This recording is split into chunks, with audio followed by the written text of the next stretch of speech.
Hi, welcome to Bookie. To unlock more world-class bestseller, please download our app. Just search for BOOKEY at Apple Store or Google Play. You will get 7 days free trial with more features. Today we are going to unlock the book The Shortest History of Europe. We know that there are many ancient civilizations from different parts of the world. Still, the foundations of modern civilization, namely democracy, the concept of human rights, and the Industrial Revolution, all originated in the recent history of Europe. Not only did these ideas affect Europe, but they have also had a profound impact on the development of the modern world. It begs the question, why Europe? How did these foundations of civilization develop? And how did European civilization originally start? We may have some background knowledge acquired from literary works and films. However, we might still be confused when talking about certain historical periods and events, such as the Classical Era, the Middle Ages, the Crusades, and the Renaissance. When thinking about history books, what comes to mind is voluminous works filled with long lists that include people, events, and timelines. It's easy for people to lose track of what they have just read, or they might simply lose interest after only a few pages. So, is it possible to quickly obtain a clear overall understanding of European history?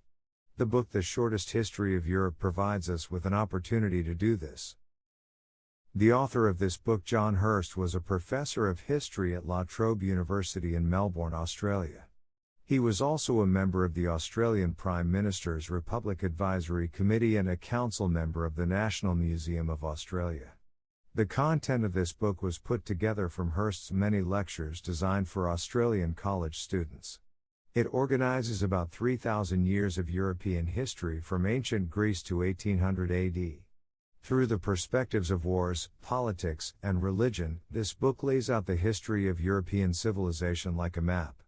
It explains everything piece by piece, leaving us with a clear and systematic understanding of European history and civilization within a very short time.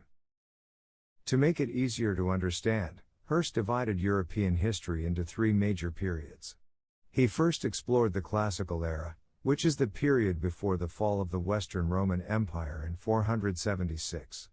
He then moved on to the Middle Ages, which lasted from 476 to around 1400. Finally, the Modern Times section deals with the period after 1400. In the following Bookie, we'll unlock the book following the order of these 3 historical periods. First, let's look at some of the elements that made up European civilization during the Classical Era. When tracing the origin of European civilization, no one can avoid ancient Greece. In the Classical Era, Greece was not a unified political entity, but rather a broad geographical concept.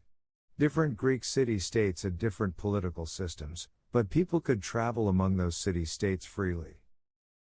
We know that Western philosophy, science, medicine, art, mathematics, and politics can all be traced back to ancient Greece. Exactly how clever were those ancient Greeks that created such brilliant civilizations? We can get a glimpse into their way of thinking from mathematics. Over 2,000 years ago, the ancient Greeks found that the area of the square built upon the hypotenuse of a right triangle is equal to the sum of the areas of the squares upon the remaining sides. It was named the Pythagorean theorem. They also knew about irrational numbers, infinity, and other advanced concepts. While other ancient civilizations saw mathematics simply as a problem-solving tool and lacked systematic theories, the ancient Greeks emphasized propositions, axioms, formal logic, deductive methods, and proofs. These theories and methods were developed solely by the ancient Greeks independently, and they are still used today. For the Greeks, geometry could guide humans to discover the essence of the universe. They believed that there must be a simple, regular, and logical principle behind everything in the world, which could be expressed in a mathematic form, like geometry. What's interesting is that the ancient Greeks did not view science the same way we do now, for example with hypotheses and testing theories through experiments. They relied on their instincts and ideas, so sometimes their conclusions were not reliable. In the era of Galileo, during the time of the scientific revolution, those theories were overturned. Hirst argued, however, that later generations were able to overturn those wrong theories, because they followed the exact Greek principles of research. They believed that the answers must be simple, logical, and mathematical. Following population growth, the Greeks began to build colonies. Upon their arrival in Rome, which was then just a small village, the Romans began to learn from these intelligent Greeks. Rome gradually grew stronger. It became a republic, and it conquered Greece, encompassing it into its territory.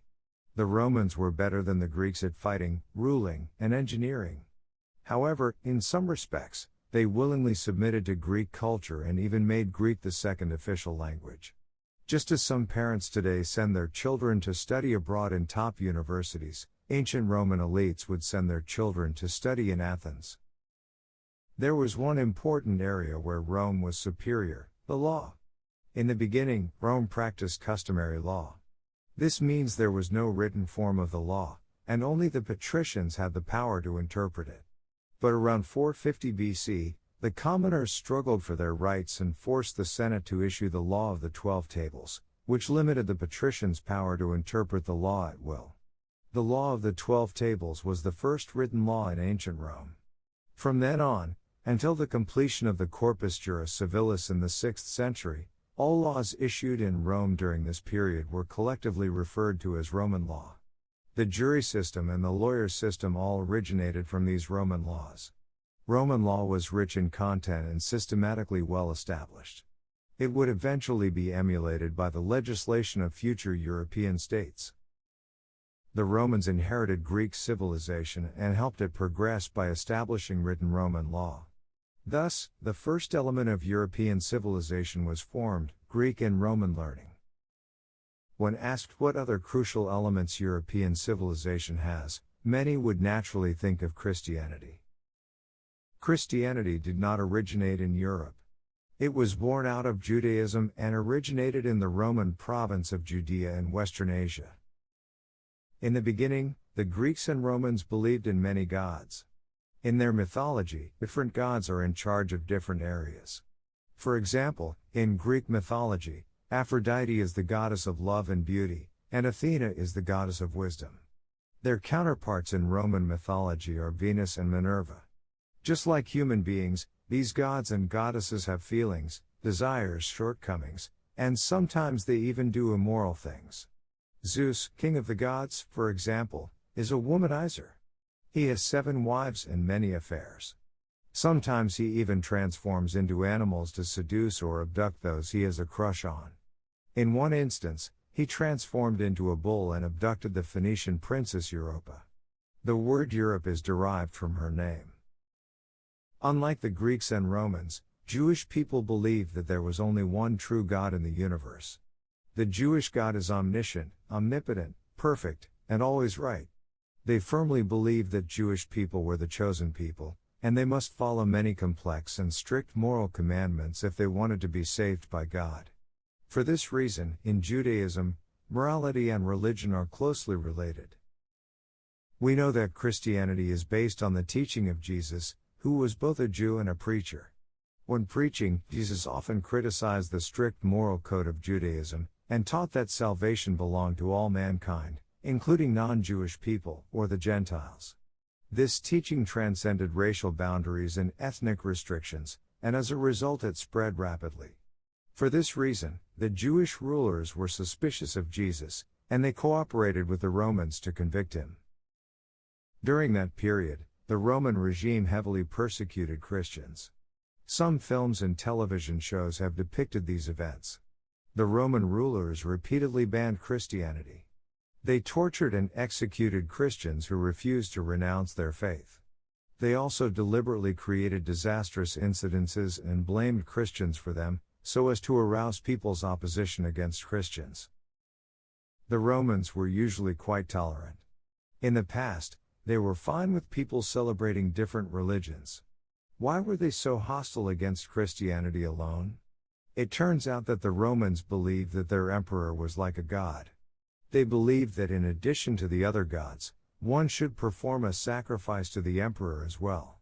The Christians, however, insisted on worshipping their one and only God. As a result, the Roman government saw the Christians as troublemakers and vowed to eliminate Christianity. This persecution of Christians lasted for a long time until things eventually changed. In 313, Constantine the Great proclaimed the Edict of Milan. He openly supported and recognized the legitimacy of Christianity. Although he most likely did this with the political intention of gaining the support of the Christians, he changed the destiny of Christianity. 50 years later, another Roman emperor, Theodosius I, took this a step further, and made Christianity the official and sole religion of the Roman Empire. From then on, Christian priests were able to parade around the town preaching their message. They even marched into the countryside to destroy the pagan temples. The Roman Empire ultimately became Christian. With the support of the Roman Empire, Christianity rose to power and later dominated the entire continent of Europe. With this development came the second element of European civilization. In 395, Theodosius I decided to divide the Roman Empire shortly before his death. The eastern half was given to his eldest son, and the western half was given to his younger son. By the end of the Classical era, a critical event took place in Europe, the fall of the Western Roman Empire. To explain why this happened, we have to examine the third element of European civilization, the Germanic warriors. The Germanic people were a tribal people living along the borders of the Roman Empire. The Romans regarded the Germans, Celts, and Slavs as three major groups of barbarians. Nowadays, the descendants of the Germanic people populate Germany, Norway, England, and many other European countries. The Germanic people loved fighting. They didn't enjoy peace. If their tribe remained peaceful for too long, they would deliberately provoke other tribes. The warriors earned food and weapons by fighting for their leaders. They looked down upon those who lacked bravery on the battlefield, and they despised farming. As the Roman historian Tacitus once said, the Germans regarded it as spiritless and base to gain by sweat what he can buy with blood. Once, they settled just outside of the territory of the Roman Empire and started to harass and invade it frequently. They even formed some densely populated communities inside the empire. The declining Roman regime sent troops and tried to expel these invaders. Still, more and more Germanic people began to settle inside the city.